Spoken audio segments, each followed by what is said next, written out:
Salut, je suis heureux de te retrouver, car nous approchons de la fin de l'année, période où on se fait des cadeaux, où on passe des moments à prier pour remercier Dieu pour l'année écoulée. Ce soir, nous lirons du livre de Nombres, chapitre 20, versets 1 à 12 et 12, 1 à 3. Juste avant, prions. Notre Seigneur, notre Dieu, nous sommes heureux de te retrouver, car nous approchons non seulement du terme de ce cycle de l'année, mais aussi cela nous rapproche du retour de Jésus. Que le Saint-Esprit continue de nous accompagner dans toute la vérité, nous t'en prions.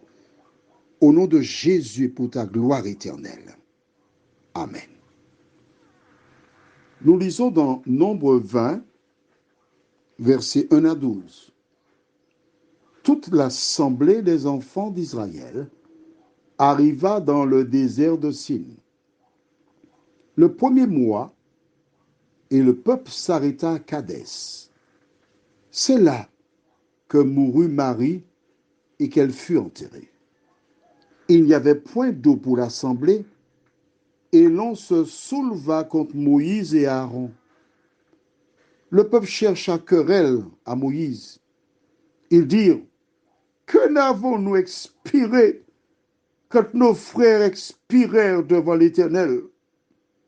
Pourquoi avez-vous fait venir l'assemblée de l'Éternel dans ce désert pour que nous y mourions, nous et notre bétail? Pourquoi nous avez-vous fait monter hors d'Égypte pour nous amener dans ce méchant lieu? Ce n'est pas un lieu où l'on puisse semer, et il n'y a ni figuier, ni vigne, ni grenadier, ni d'eau à boire. Moïse et Aaron s'éloignèrent de l'assemblée pour aller à l'entrée de la tente d'assignation. Ils tombèrent sur leur visage et la gloire de l'Éternel leur apparut. L'Éternel parla à Moïse et dit, prends la verge et convoque l'assemblée. Toi et ton frère Aaron, vous parlerez en leur présence au rocher et il donnera ses eaux. Tu feras sortir pour eux de l'eau du rocher et tu abreuveras l'assemblée et leur bétail. Moïse prit la verge qui était devant l'Éternel, comme l'Éternel le lui avait ordonné. Moïse et Aaron convoquèrent l'assemblée en face du rocher. Et Moïse leur dit, écoutez donc, rebelles, est-ce de ce rocher que nous vous ferons sortir de l'eau? Puis Moïse leva la main et frappa 2 fois le rocher avec sa verge. Et sortit de l'eau en abondance. L'assemblée but et le bétail aussi. Alors l'Éternel dit à Moïse et à Aaron, parce que vous n'avez pas cru en moi pour me sanctifier aux yeux des enfants d'Israël, vous ne ferez point entrer cette assemblée dans le pays que je lui donne. Nous lisons maintenant Nombre chapitre 12, les versets 1 à 3. Moïse et Aaron, pardon, Marie et Aaron, je dis bien Marie et Aaron, parlèrent contre Moïse au sujet de la femme éthiopienne qu'il avait prise, car il avait pris une femme éthiopienne. Ils dirent, est-ce seulement par Moïse que l'Éternel parle? N'est-ce pas aussi par nous qu'il parle? Et l'Éternel l'entendit. Or, Moïse était un homme fort patient, plus qu'aucun homme sur la face de la terre. Donc, s'arrête ici. Pourquoi ai-je lu ces versets maintenant? C'est parce que je n'avais pas de temps pour développer cela à l'occasion de jour. Et je l'ai réservé là pour te montrer ce qui s'est passé pour Moïse. D'abord, nous voyons que Marie et Aaron ont cherché à supplanter Moïse. Tout le monde veut prendre la place de Moïse. On veut mener. Dans un foyer, il y a un qui veut mener. Il ne sait pas conduire, non? Il n'a même pas le permis, mais il veut mener. Moïse, c'est l'homme à abattre. Et voici ces personnes qui reviennent en accusant Moïse. Pourquoi avez-vous fait venir l'assemblée de l'Éternel?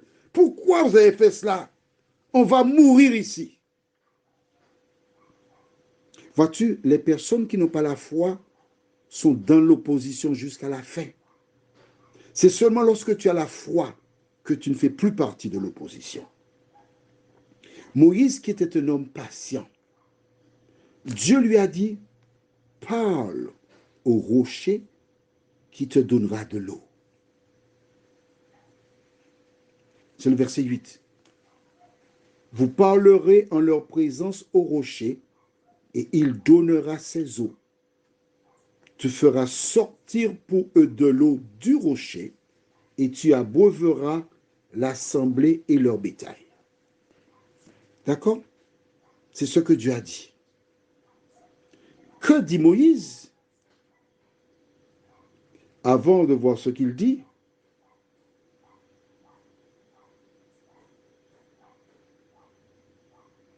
Moïse est acculé. Nous avons vu partiellement les agressions dont il a été l'objet. Il est comme une cocotte minute. Et là, ça c'est la goutte d'eau de trop. Il convoquait l'assemblée et il prend la parole. Et il dit, écoutez donc, rebelle. Oh là là là. Il a fait une dépression. C'était trop pour lui.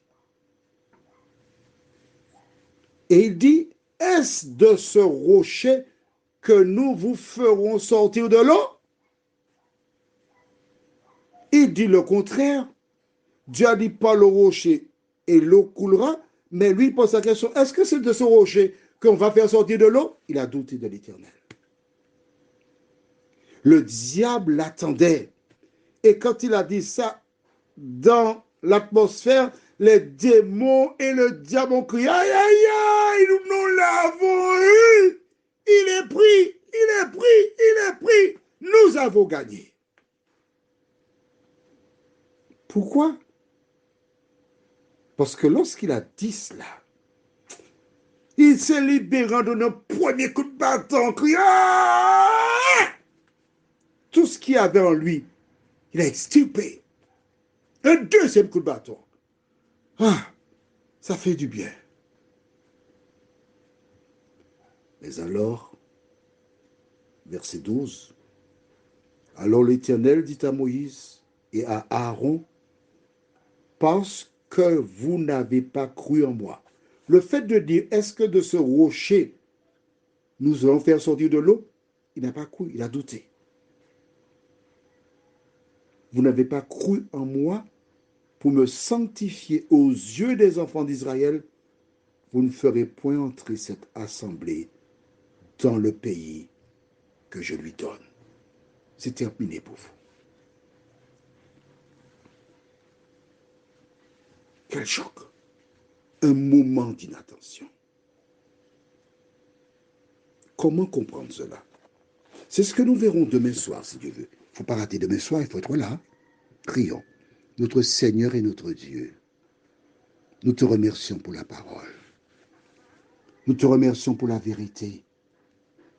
Nous te remercions parce que nous commençons à mieux comprendre ce que tu as à nous dire. Douter de toi, c'est ce qu'elle fit dans le jardin d'Éden. Et c'est ce que fit aussi Moïse. Seigneur, nous savons que celui qui nous fait douter, c'est l'ennemi, de nous aider à être sur nos gardes, à te faire confiance.